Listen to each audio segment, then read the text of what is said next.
Okay, this video I'm gonna have a lot to say in this video, um, because I want people to know the importance of fighting for what's right.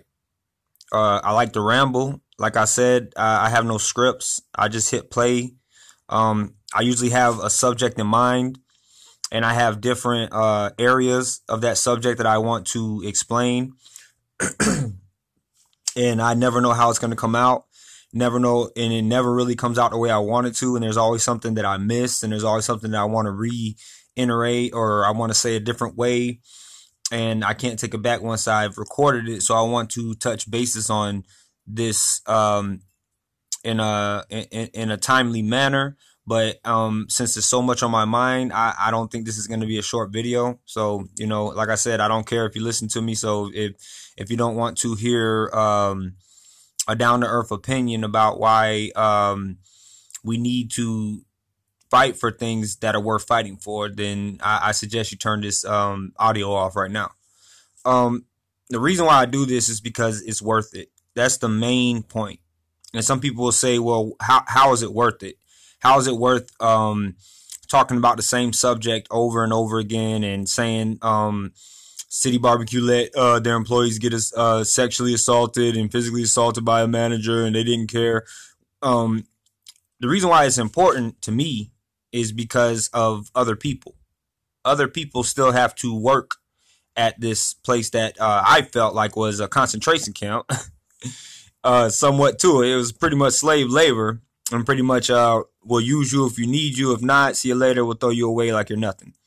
You're not worth all the hard work you put in, all the things that you put aside to do for us. It means nothing to us. And if people are still going through that, which I know they are, because I know the heart of this company and I know how they really are, on how they really work on the inside, I don't feel, even though I'm free and I'm away from all of that, I don't feel comfortable knowing that other people could be put through certain things like this and are still being put through things like this. And I know this because I talk to people, and it's not the people that they think I'm talking to. It's random people that they wouldn't even imagine that I've talked to. But I talk to people, and I know that nothing really has too much changed with this company. People like me are misunderstood, and there was a Tupac quote. Another person who was really misunderstood. And the reason why, I'm gonna go ahead and explain. The reason why Tupac was misunderstood is because of the way that people thought they knew how he was. They thought they knew who he was, what he was about, and they judged him. So they couldn't contemplate or grasp the wisdom of the words and things that he was speaking, because to them, because they felt like they were above him, they felt like he shouldn't be speaking, or he didn't have any type of intellect to be speaking the way in which he was speaking. That's why I use him a lot, because I look up to somebody who can still try to articulate their feelings and still try to express the truth from the heart, regardless of what people think of him, even though he knew people thought different ways of him. And in a lot of things, he was a lot better than a lot of people who thought that they knew more than him or they looked down on him. He was a lot better, and he had a better heart. But like his poem, The Rose That Grew from the Concrete, that is how this world is. This world doesn't look at people like that. They think positions of power or money or who they think they are or who their family, what kind of family they were born into, makes them automatically better than people. So when he spoke and said things like, there's one thing he said was, I don't know how to change the world, but I know if I keep on talking about it and keep on talking about how dirty it is, then somebody's going to come and they're going to clean it up. And that meant a lot. That was so profound. That was wisdom at its finest. But they couldn't grasp what he was saying because they were judging him, and they thought they were better than him, and they didn't want to hear a lot of things that he had to say. But another thing he said in one of his raps was a thought could last for years. And he said time will soon show a thought could last for years. And he proved that right now today. Because look at all the rappers today. Look at all the people who judged him today. How crooked they are, and how much crap, how crappy rap has become. And when he was in it, it wasn't crappy. But nowadays it's getting crappier and crappier and crappier. And because there is no wisdom, the only thing they're talking about now is money and trying to get with the trends and trying to have the memes and all of these things that are not important. Excuse me. But the words that he said are still standing today and outlasting all of them. His rhymes, his raps, his songs are still felt more than any of these people today. Because they don't speak from the heart. They don't speak from the soul. They're too scared. They don't want people to see their heart or who they truly are. They don't want people to think that they have a mind of their own. And that's what leads me back to what I say this is worth fighting for. Because these City Barbecue people are the same way. They think exactly how I just explained how people are looking at Pac. That is exactly how they look at me. And their cronies, they cannot grasp my words. And they will never be able to grasp my words because they are too busy trying to fit in with everybody else. And they don't have a mind of their own. They're too scared, too stupid to have a mind of their own. They don't even want to try. They won't try. They're too busy following procedures, and they're too busy following protocols. They forget that we people have hearts. A lot of us have forgotten that these days. So, like I said, I do this speaking thing. And even though I get lost in my rambling and all the other stuff, I do this because it is worth it. It is worth. Would it not be worth? Let's say, you have a whole. You made a string. You made a string of bad decisions in your life that led you to getting robbed by your best friend, set up by your best friend. And you saw that all of the string of bad decisions that you made that allowed you to get set up by your best friend. Wouldn't it be worth it if you could warn somebody else or help somebody else not to be set up by their best friend by speaking to them and coming to them over and over and letting them know how important it is that you have to make the right decisions so you don't get set up? I say that because I was set up by one of my best friends to be robbed, home invasion. So I'm using real life experiences, but I tried to at first make it seem like it wasn't a real life experience for me, but it really was. That was something that happened to me. But if I would have made the right decisions and I was preaching the right way, well, I guess maybe that was a lesson I had to learn. But now that I learned that lesson, if I see somebody going down the same way, wouldn't it be worth it for me to tell them my lesson? Wouldn't it be worth it to me to keep speaking to them and letting them know how important it is to not make the same decisions, the same mistakes that I made, to be set up in the same way? To tell them to protect themselves, to always be armed and things like that? This is what I mean by not letting things go. Because that's what people in this world want you to do.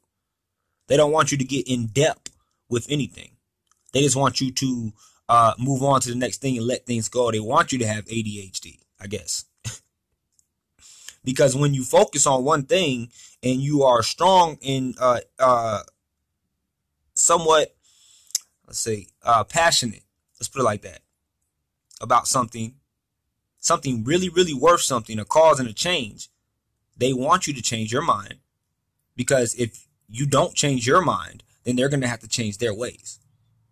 And this world is too comfortable and too set in their ways that they don't want to do the right thing to change their ways. They want to just let everything go and just move on with their lives. But that's fine and dandy for them.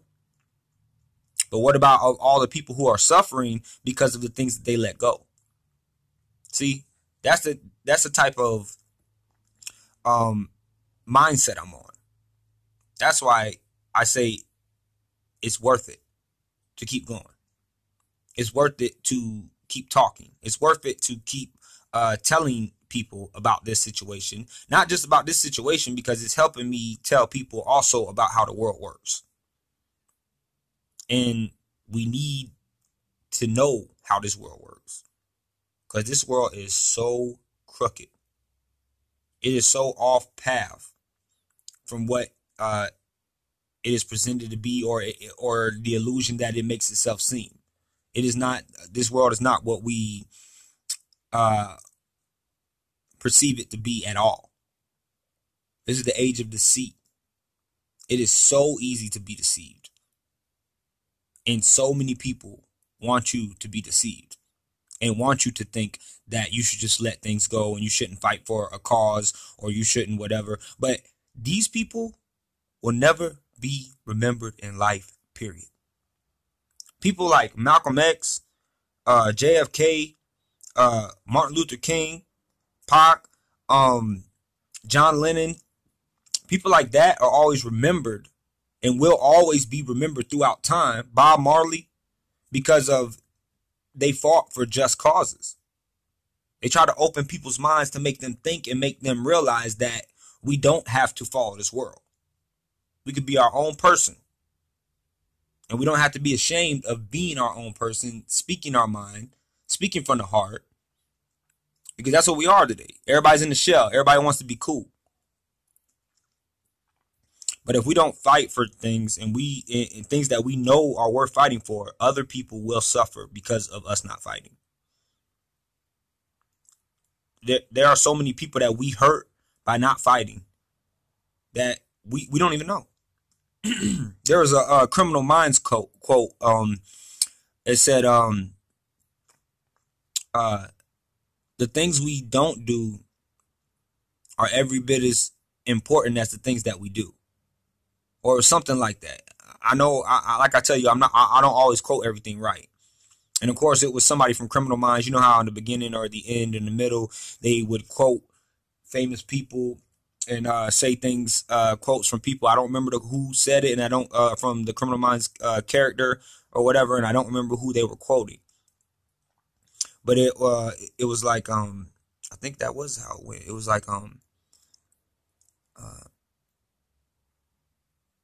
the things that we don't do are every bit as important as the things that we do, or something like that. If you paraphrase that or type it into a computer, or like the best way you can, as far as like just from what you heard by me, I'm pretty sure that quote will come up, and that makes a lot of sense. And it didn't to me at the time, of course, but that is why I do this, because we need to open our minds. And there are some other things that I had to say, other key points that I wanted to point out. And I'm pretty sure as soon as I turn this recording off, I'm going to remember them. But that is the basis of what I wanted to get out. And I hate that I can't think of everything else that I had to say. But that's why I can't let people get away with treating people in the world like this, y'all. I just can't do it. I cannot. Because I know that people are still suffering and still being under an iron fist of this company. I personally know people who are scared of these people, who are intimidated by them, who feel like they can make one little false move and lose their entire job. And these people have families to feed. These people are hard workers. I know them. But because of these wannabe Hitlers who think that they can do whatever they want, you little managers out there, you little punk behind managers, you stupid ass managers who think that you're something and think that you're above somebody, because of these people, y'all, these people, the hard workers, the good-hearted people, they are afraid to ask for anything and afraid to say anything, because they don't want to get retaliated against, and they don't want to lose their job because they know that that is their income and they have to feed their families. But this company doesn't care about things like that. So these people, regardless if I'm out and I'm free, these people are still suffering because of these wannabe Hitlers who think that they can intimidate anybody. And they're not going to change. They have no intention of changing. They have an intention of getting me in trouble, though, for telling you how they really are and how they don't want to change, and how they can say all these little pretty things. And I think I saw one of their commercial things or things on YouTube, and it said looking for leaders. One of their YouTube videos said they were looking for leaders, when all of their leaders, especially at their Huntersville location, are corrupted to the core. So how can you be looking for leaders? This is a sad, sick world that we live in. And these are the people that they'll put on TV and put on advertisements, and they'll be smiling all in front of your faces, but deep inside they have maggots rotting right through their little hearts. And they think that they're better than you and I, but they can't even grasp the concept of these words that I'm speaking right now. And I'm speaking truth and life and power. You're not a worker ant. You're not your people. You're not a product. You're not there just to move product.